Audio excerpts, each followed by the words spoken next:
Hey, what's up everybody? How's it going? I'm the Framed and welcome back to the next episode of my Diablo 2 lore extraction let's play with the Amazon. Alright, so in the last episode we made our way down into the Halls of the Dead and found the Horadric Cube, which is very necessary for getting through the entire game.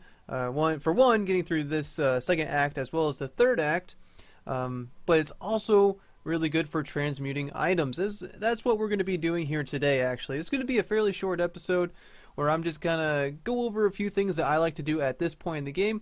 One thing that I like to do with the Amazon here, but also one other thing that I do with pretty much every other character that I make. So the first thing that we're gonna do here is actually we're gonna be using our Horadric Cube. Let's go to my items here really quick, and have my Horadric Cube here, and we want to be making a Zephyr Runeword. In order to do that, we need the runes Ort and Eth, I believe.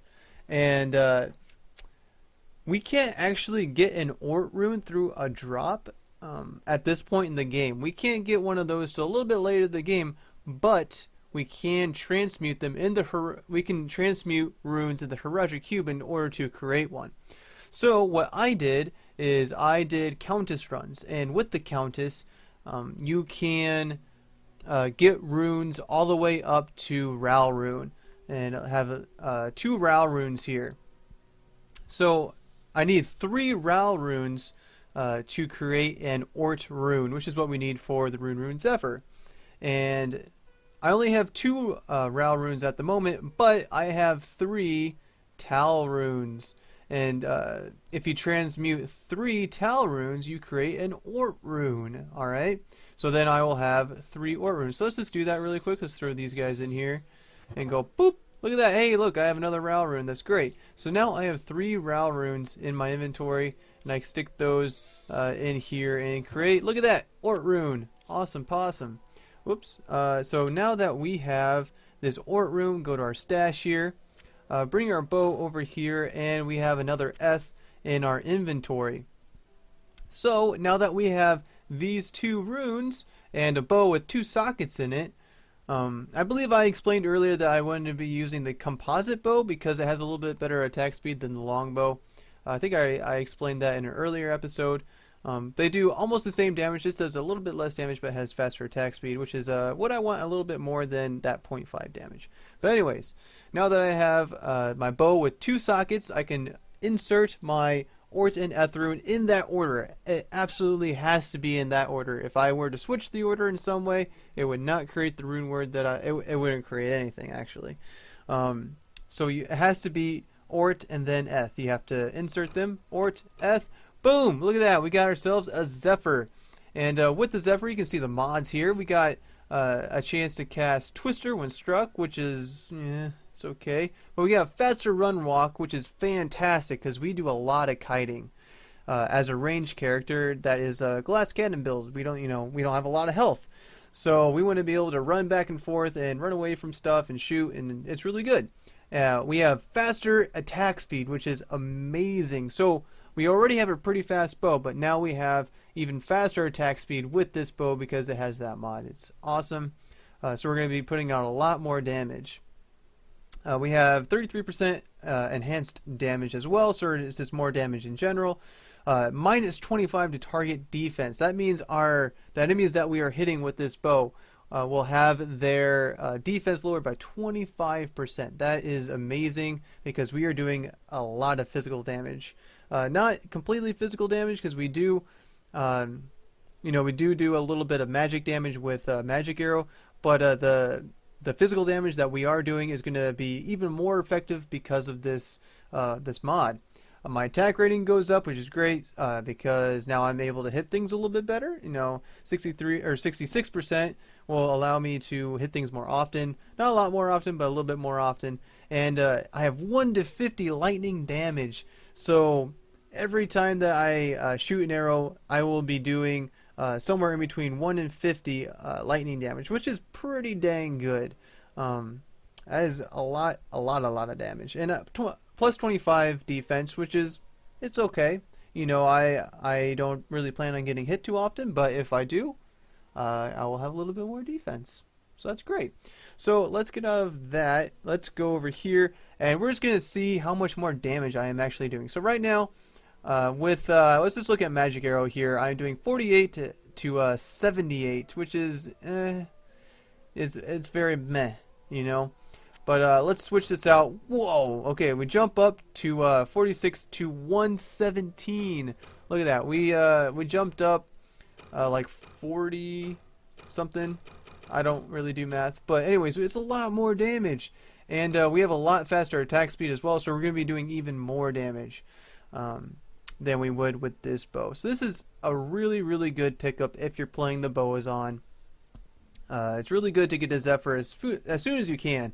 And really, you can do it once you get the Horadric Cube, because you can't get an Ort Rune until later in the game. Or from a drop, that is. But yeah, that is that. That's pretty much what I wanted to do here with the Bowazon. There's one other thing that I wanted to show you guys. Currently, I'm level 22, and at this point in the game, I'd like to get myself up to level 24. Because at level 24... I believe the experience that you gain, like the what do you call it? The equation, or you know, the way in which you gain experience changes a little bit at level 24, so it becomes more effective, I guess.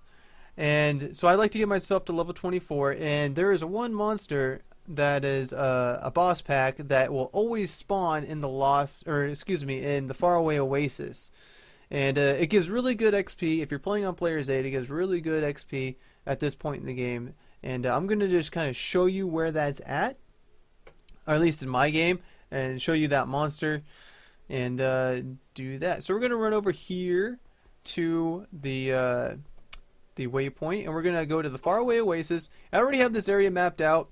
And I actually accidentally went into the Lost City, so as you kind of notice, it's really dark, and that's really just why. And looks like we got another boss pack here, taking it down. We are on Player's 8. I'll just go, boop, hey look, it's Player's 8. We're going to pick up that Flanchin. And so I already mapped this area out, so I already know where to go to find Beetleburst is its name, is the monster's name. We want to go find Beetleburst. It is, of course, one of the beetle monsters here in the second act. And we want to find this guy because he gives really good XP at this point in the game. I did actually just level up there. And I think I will put those points somewhere. Let's see, what about... I have pretty good strength at the moment. My dex is good. Of course, we're not putting anything into vitality or energy, so we're going to throw everything into dexterity. There we go. No problems. And let's just take down these guys so they don't follow us. Run over here. And look how much faster I run. Look at that. I'm so speedy with this bow. And I believe stealth also gives me a little bit faster run walk as well. I need to find some boots with some faster run walk. Looks like I found a Neph room. That's pretty awesome. Stick that in my stash. Alright, so take these guys down while I'm here. Look how fast I'm attacking. Look at that. Oh my goodness. There's just nothing can stand in my way now. Alright, so I don't want to fight all of these guys. I really just want to get to Beetleburst and kill him. And just to show you guys where or who it is. Your game will of course be different because this game is random. Every time you play, it changes a little bit. And wow, I am taking a lot of damage. I should really heal. Holy goodness. Alright, so my Beetleburst is over this way somewhere. And I actually did find him. See, it's the gold one here, Beetleburst. Magic resistant. So it's actually kind of difficult, but not really for us. Look at that. Taking him down, no problem. And when you take down all of his minions, or take down Beetleburst as well as all of his minions, as you can see, I did gain a fair amount of XP. And this is pretty much what I'm going to be doing here until I get to level 24. So really I have to do it for one more level up. And I'm going to do that off screen. I'm not going to do that on screen. That'd be dumb. And it would take a little while. I mean, it'll take me like 10 minutes to level up. Not that long. Not big deal. But we're going to get rid of all of this stuff. Goodbye. We don't care about you anymore. Throw this Neph room in my stash. As you can see, I got a few more runes when I was doing the some Countess runs, which is good. Let's go back here and pick up the other items that dropped. I believe I took down all of its all of its minions. But yeah, that is Beetleburst, everybody, and he's a really good monster to do a little bit of leveling up on at this point in the game. And that is essentially what I like to do at this point in the game. Just get myself up to level 24 so I start gaining experience a little bit more effectively. But yeah, that's actually all I really wanted to accomplish in today's episode. Except for, you know, gotta put my point somewhere here. Passive skills, I am not level 24 yet. Once I get to level 24, I will put a point into evade here. And I will actually probably have to start putting points into, or put a point into slow missile and decoy, because I want to be able to have Valkyrie at level 30. Make sure that I am ready for that. But we're going to stick our... let's just go ahead and put a point into slow missile. Let's just get that ready. I'll probably put next level at level 24, I'll put 1 point into evade, so I have that passive. And then level 25, I'll just go ahead and probably put 1 point into decoy, and then I'll be ready for Valkyrie. Except I gotta put a point here. Wait, no, I already will. Haha. Never mind. So I gotta put 2 points here in order to get Valkyrie, which is fine because we want that anyways. And decoy is okay. I probably won't be using it too much, but I might find it very useful later on. We'll never know. We'll see what happens. But other than that, we will be maxing multiple shot later on. Or at least getting it up to where I have around 10 arrows shooting at a time. But yeah, I think that's all we are going to do here today. In the next episode, we will be making our way down into the maggot lair that is in the Far Oasis. Or Far Oasis, whatever it's called. But yeah, we're going to take that on in the next episode, go kill some bugs, and find the next piece of the staff, I believe. So yeah, until next time, if you have any comments, questions, advice, go ahead and leave those in the comments section. If you want to stay up to date with what I'm doing here with my Diablo 2 lore instruction Let's Play, go ahead and hit that subscribe button. I'd also appreciate it if you went over to my Facebook page, my Twitch page, and like to follow me over there. But until next time, hope you guys have a wonderful day, and I'll catch you all next time.